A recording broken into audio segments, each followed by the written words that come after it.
from the volume of the dictionary that includes the word leggings, so I'll shut up now and read. Okay. Swagger down to the chippy like a broad, upright blade of impure gold. These are Hebden Bridge prices. Cheesy chips, peas and chips and gravy, and not chips exactly, but fries, bendy and lukewarm. The protruding abdomen of a pregnant woman, trousers cut very low on the hip, the buttocks, singular and plural. Add a large soft drink, hackles rise over the price.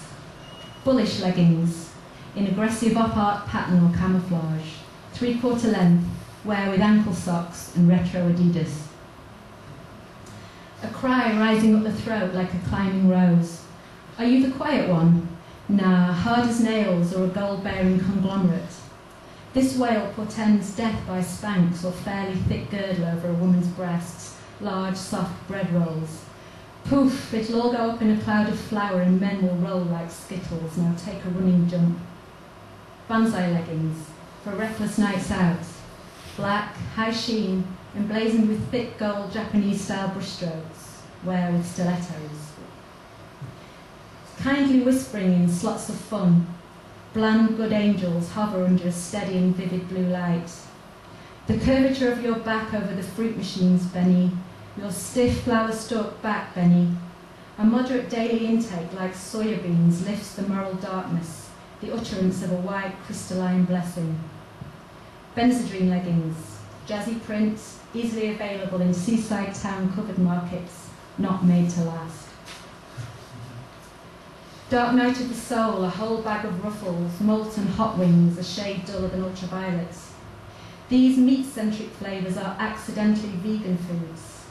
I emailed a division of Frito-Lay, a breed of small dog.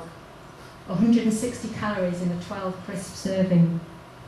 It is not necessary, stroke acceptable, to dip crisps in salad cream, but it tastes so aggressively comforting like a child's word for a biscuit. Biblical leggings, of vast proportion. For fat days, relaxed fit, high stretch, a little extra room on the stomach, hip size. My eye has picked the greatest moment to start watering. I can't see, so I'll carry on. Okay.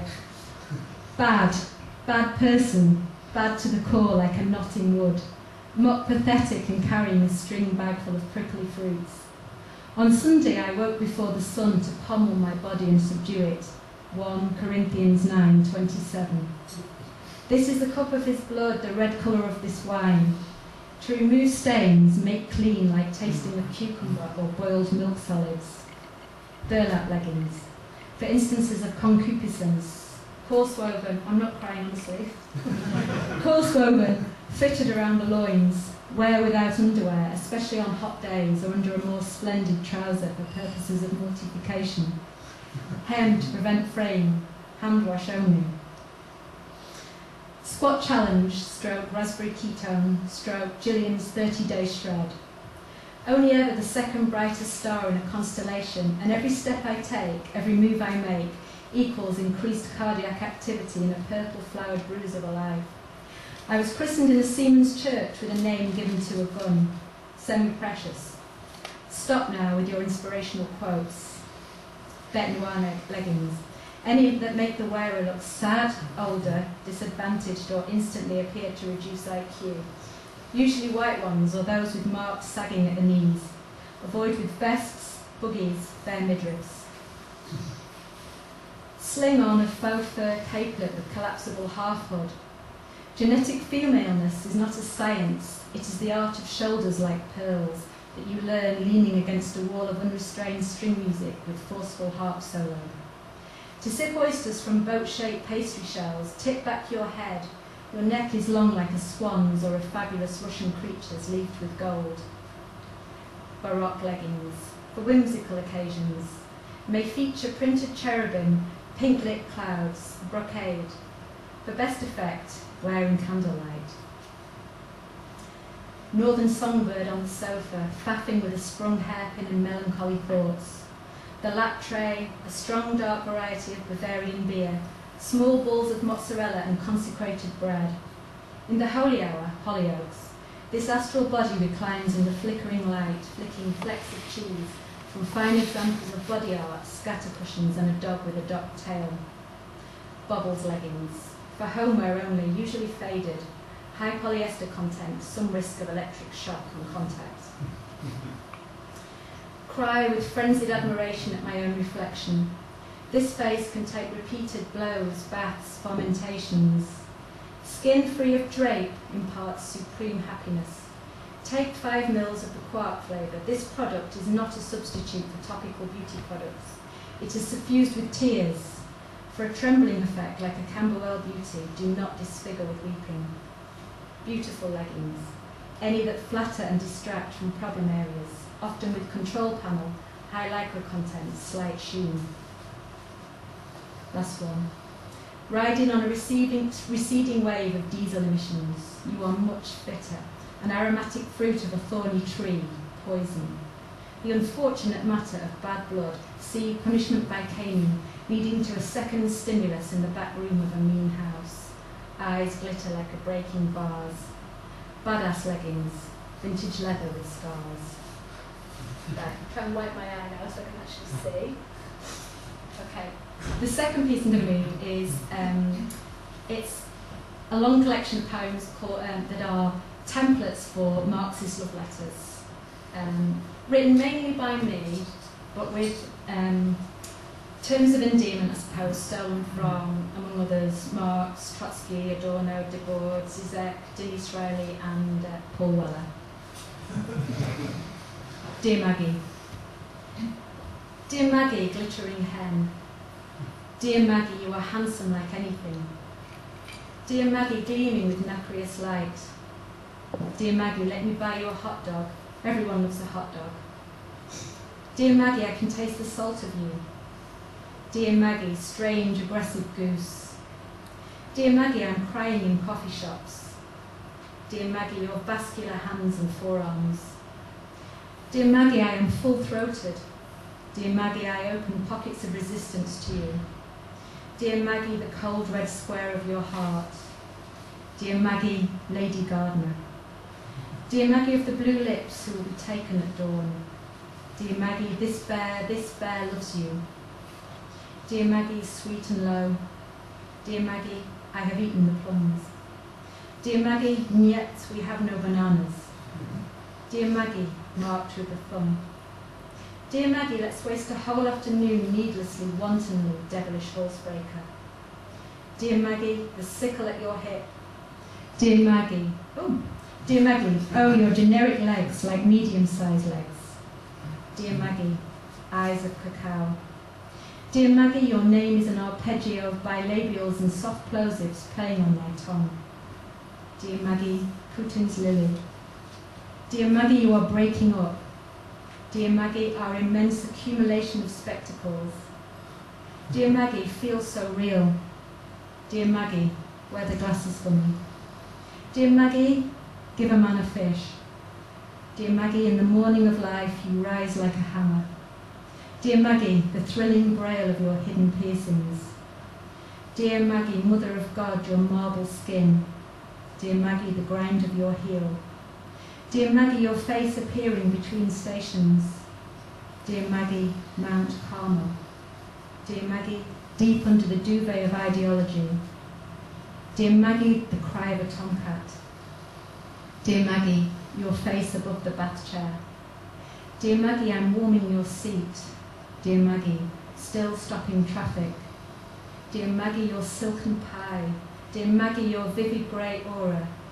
Dear Maggie of the Kalashnikov and corn dollies, pray for me. Dear Maggie, irregularly shaped pear. Dear Maggie, violator of proportions. Dear Maggie, splendid underdog. Dear Maggie, your mushroom basket in the early morning light. Dear Maggie, thou art so handy.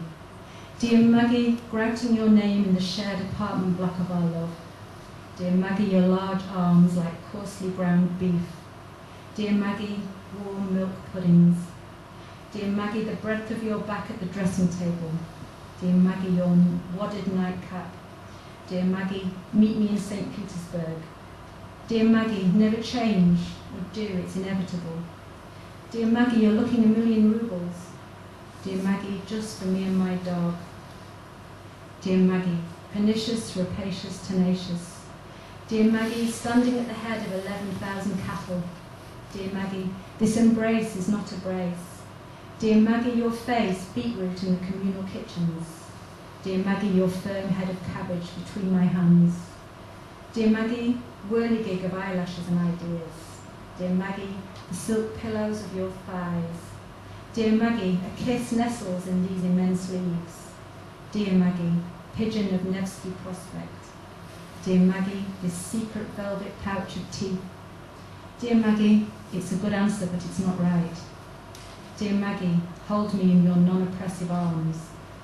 Dear Maggie, the memory of your carcass. Dear Maggie, parting is such sweet lips. Dear Maggie, these words raised, like a flag, like a fist. Dear Maggie, what a catalyst you turned out to be. And the final piece I'm going to read is from a poem called Essays on Rain, and they're little essays. The titles of each one are lines from poems by Pierre Everdeen.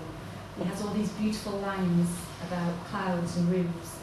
So I started compiling them and just using them as a starting point for writing about rain. And as a bit of a physical formula, I actually would go up in the roof of my house and write when it was raining, looking out at the clouds as well. It's just too interesting. Okay, so these are essays on rain. On the edge of a roof, a cloud is dancing. Threat of rain. It could turn out either way. It's slate grey today across the way, but I do like an urban landscape. Lovely lead-lined ranges. I have used to call my data, and I want to call a taxi due to peep-toe shoes. Those grim hooves, them grim hooves. Rain tap dancing across the roofs. On the pedestal of clouds. Mountain rain. There are heights no one will ever reach, even together, even in the throes. Sitting so straight, you seem a rain god who is heavier than air, or at least denser, and can make whole mountains disappear just like that. The scythe of the rainbow broken behind the clouds. Soft weather. I'm bending over backwards, baby. The street is like watercolours, though, like the outskirts of Paris, and nothing can be vicious today. All the edges are rubbed off. I'm going to wear a trench coat, and you can guess what's underneath. No filter, the sky is ajar behind clouds that are scoops of lead. The evening cuts a fine figure in the theatre of roofs. Rain that moistens the moss on the roofs of the lofts at Castlefield.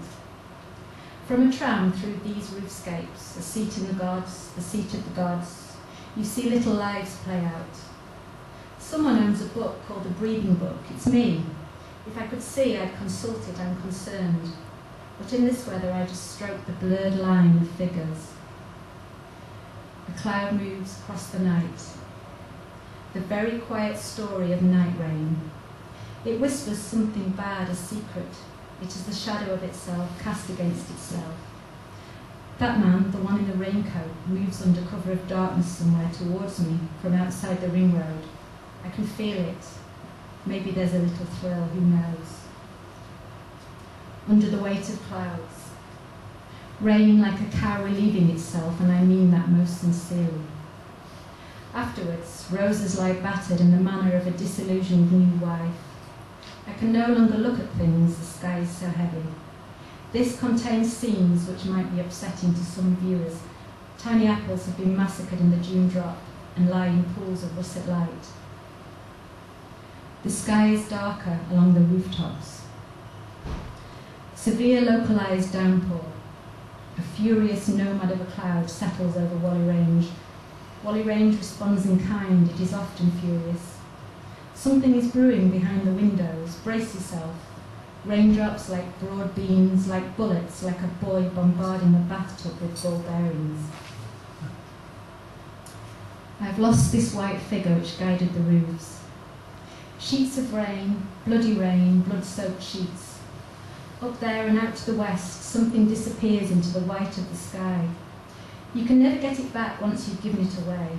This woman walking beside death in a friendly manner, just chewing the fat, the figure gone, the white descending bathrobe mist of the once untouched. Eyelids are closing, clouds passing. Misty rain, imparting a kind of stasis over the street. Lipping and cupping is what passes for having coffee at this hour. Out the window it's not a shower, it's a fine soaking like walking at the edge of the sea. I should not have hennaed my eyebrows, the reflection tells me. The rain could have been a kind of screen that I disappear behind. Now it'll have to be the night. I draw my severe brows to a point at the end of the street of stars. I am in the centre of a cloud. It's coming down like stair rods. Where will I go, with or without sleeves? The best solution is to spin and release water in a centrifugal force, and turn and faster. Oh, Old Trafford, I have reached a state of levitation, and this is not dull weather, your tram tracks are a sizzling mirage. The spirit of the roofs, the weather vanes, and the tips of the fingers. The heavens open and a god falls out in the form of Ivy Compton Burnett. I don't know who is more surprised. The cockerel swings round on his pivot and the god whispers a long sentence with unusual syntax structure. A palpable feeling of unease finger walks down my spine as though we'd been walking beside death or as though the Velux window is not quite shut. The diamond shapes of the roofs. Drizzle in a steady march of verticals. Tonight, Matthew, I'm going to be Joan Collins in a fur coat. The dazzle on the window pane. I want to throw off this head and watch it frazzle in the puddles. I'm sizzling. My poor migrainous temples are lit with fires. Through the curtain of drizzle, the kaleidoscope of roofs, fizzing and turning in a flash of strokes and figures. In the smoke above the roofs, which alone escape it. Very cold rain, like winter across large land masses, like over Hungary and Ukraine. Fists of rain punching bruised air. I'm mighty quiet. There is a soft pain curling and clinging, and the signs of a beating again. Pouchy lips, long sleeves. I used to smoke chutane and never inhale, just where the blue smoke like a dirty veil. Cloud chiaroscuro. Big spaced raindrops, casting shadows of a large, looming Mrs. Child in cloud formation. When she steps aside, the light is luminous. She expands and mushrooms. Huge pearls of rain exploding into stars on the floor. On the floor is the best way, a lot of people say, to give birth. So I did, and it hurt. But the light burst from me and transfigured everything. The last one. On every slate sliding from the roof, someone had written a poem. It's raining up, smells of meat, but this requires the purity of nettle tea and greenery. The tinkly, tinkly tune of green sleeves. The drug dealer arrives in his ice cream van and a queue forms. The air is pungent like ozone and weed, and indeed there is a dripping from leaves and trees and a rhythmic running from roofs. Thank you.